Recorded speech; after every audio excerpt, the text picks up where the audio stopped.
গুনাহগার হিন্দু হোক, বৌদ্ধ হোক, খ্রিস্টান হোক, মুসলমান গুনাহগার হোক, পৃথিবীর মানুষ যদি চায়, মানুষ যদি চায় তার গুনাহকে নেকিতে পরিবর্তন করবে, ও যেই ধর্মেরই হোক না কেন, যেই দিনেরই হোক না কেন, সেই প্রসেস শিখাই দেব, জানাই দেব যে হিন্দু লোকটা যদি তার শিরকের গুনাহকে নেকিতে পরিবর্তন করতে চায়, ওই যে লোকটা যে আল্লাহর সাথে শিরক করে নিজেকে মুসলমান বলে মাজারে গিয়ে সিজদা দেয়, ওই যে লোকটা নিজেকে মুসলিম বলে আল্লাহ যদি অন্য কারোর জন্য জবাই করে, এই লোকগুলো তাদের গুনাহগুলোকে কিভাবে নেকিতে পরিবর্তন করবে শিখাই দেব।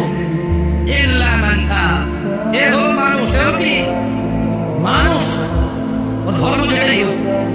সে বললো যে, সে কি বললো, সে প্রথমে আল্লাহর দিকে আসলো, এসে বললো যে আল্লাহ আমি অন্যায় করেছি, অন্যায় যদি আল্লাহর শিরক হয় তাহলে বলবো যে শিরক করেছি অন্যায়, যদি জানা হয় তাহলে বলবো জানা করেছি অন্যায়, মদ হলে বলবো মদ করেছি অন্যায়।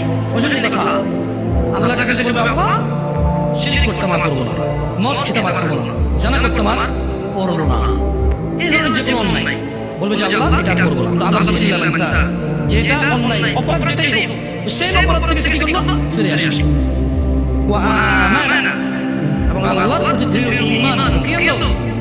আচ্ছা কোন হিন্দু যদি ঈমান আছে, হিন্দু থাকে, খ্রিস্টান ঈমান না খ্রিস্টান থাকে, দেখছেন এই অফারটা কিন্তু বিশাল। সুবহানাল্লাহ, আল্লাহর উদারতাই এমন। সুবহানাল্লাহ, আল্লাহুম্মা ইন্না নাসআলুকা ইয়া আল্লাহ।